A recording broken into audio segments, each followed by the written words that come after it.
Ever been curious why people play games? Then look no further.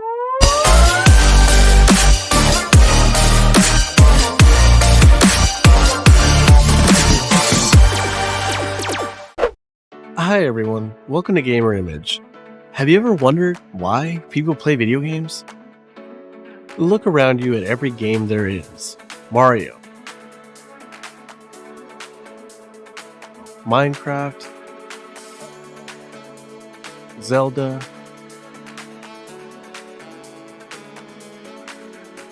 Sonic. What do all these games have in common? By the way, stay tuned until the end for a small story time of why I'm obsessed with one game in particular. Take a really good look and see if you can spot it. If you thought to yourself, yep, there's an inherent reward system built into the fabric of every game, then you would have been absolutely correct. Your answer still counts if you said something like, there's gold rings or coins or something. These rewards that are given in various games have different degrees of helpfulness depending on the game. In Mario, usually 100 coins means a 1-up or a new life to the counter. In Sonic, the same is said for rings. In Minecraft, capturing so many of the experience points means being able to enchant or enhance items or armor later in the game. In Zelda, more rupees equate better armor and weapons upgrades. Why is this important? Well, day-to-day interactions offer very infrequent rewards. If you do exceptionally well at work, you may get a few great jobs spattered throughout your day. If you do great at home, heck, you might not even get recognition at all. If you drive exceptionally well to your friend's house, your friend may not say, "Great job driving to get here." You're not awarded monetarily in any of these situations either, except if you're a kid who's working toward allowance. However, rewards in real life that are given to you from another person are usually not as frequent. You could get 150 lives in Mario, excel through nearly 4 worlds with roughly 15 levels per world in what it would take to get a great job in a typical 8-hour shift. This is why the reward system is so powerful. People often strive their hardest just to get a thank you or a great job. Games, however, do this often and without hiccup. In his research, B.F. Skinner often recognized the power of the reward system on our psyche. He said that positive reinforcement was a key to strengthening the repetition of a response or desired behavior. The stimulus, in this case gold, coins, rings, or experience points, leads to the repeated response of further progressing in the game to achieve more of the attained good. These rewards cause our brains to release dopamine, a chemical our body releases to make us feel good. Just listen to the sounds of these and feel the slight happy feeling you get.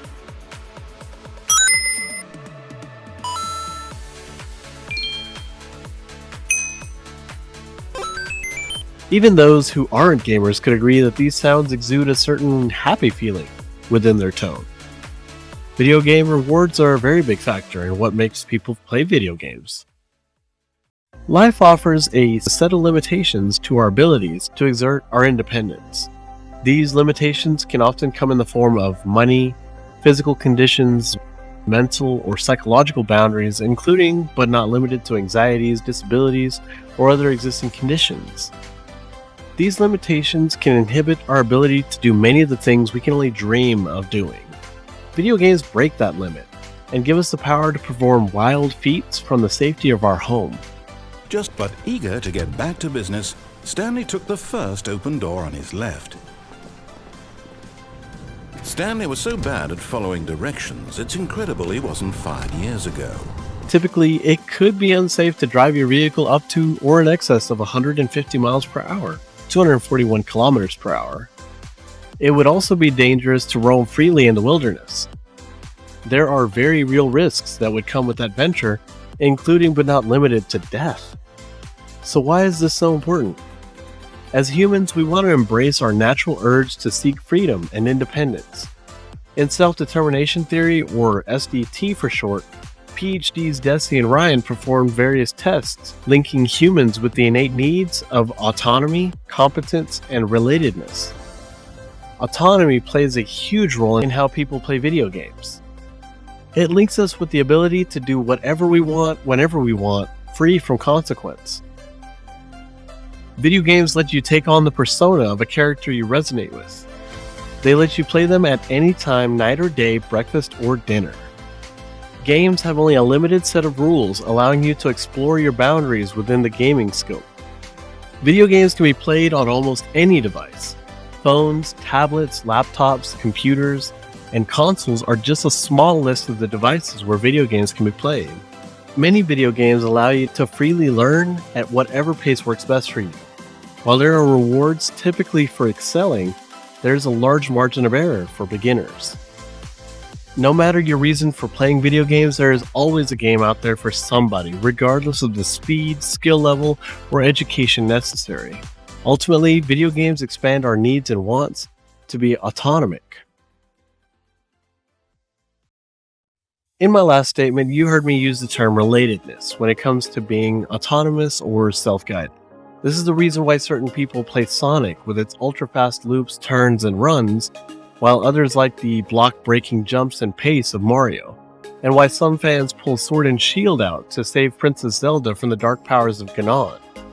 Relatability is also the reason why some users prefer to play the user-made games of Roblox, while others prefer the balanced ambience of the limitless Minecraft. When you empower a person to choose a game, you give them the power to choose a game that feels good to them. This relatability allows a person to, in a sense, psychologically align themselves with any aspect of the game, whether it's the character, the plot, or just simply the gameplay.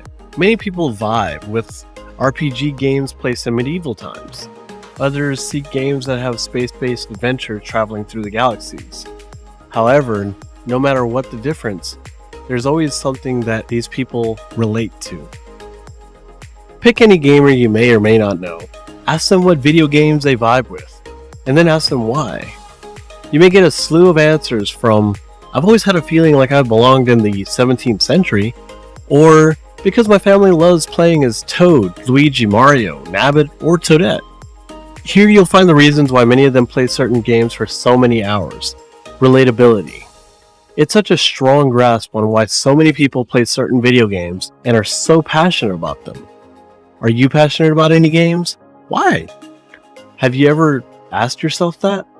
I want to hear all about your favorite game or games. I want to know why you play these games and what they make you feel at a deeper than surface level. My dad had just bought me a Super Nintendo from a local pawn shop for $40, but I didn't have any games for it at the time. It wasn't until an hour-and-a-half long drive a few days later to a GameStop at a mall where I asked my dad to buy me my first brand new copy of Super Mario World. I was so excited that I read that manual up and down during the entire 2.5-hour trip back home. My parents had other errands to run before I managed to get back to my newly favorite console. At 4:30 that afternoon, I excitedly slid my cartridge from the black box. I pushed it into the spring-loaded dirt barrier. I could feel the contact pin slide until it locked into place. I turned my 32-inch CRT monitor to channel 4. That channel had less static on it for some reason than channel 3, and my eyes just lit up. Watching Mario hop on Yoshi's back and running through his demo level had me hooked. The background, the colors, the simple bobbing of Mario's hat as he bounced on Yoshi's back. These are all details that I remembered for the rest of my life. I learned I had this innate ability to maneuver through these levels unlike any of my friends at the time. I felt like a war hero. Dude, how did you just get 6 lives from bouncing on all those turtles? Friends would ask me. I felt on top of the world. This led me to a path of owning not only that Super Nintendo console, but an original NES, a Nintendo 3DS XL, a Nintendo Wii, Wii U, and Switch, along with an amazing collection of Mario games to pair with those systems. The graphics to me still parallel the ideas that were portrayed in the Marios of old. Funny looking round hills with eyes, the vivid colors and platforms, the silly characters that are still there to get head trampled. For me, this familiarity is what bonds me to Mario. It relates to me.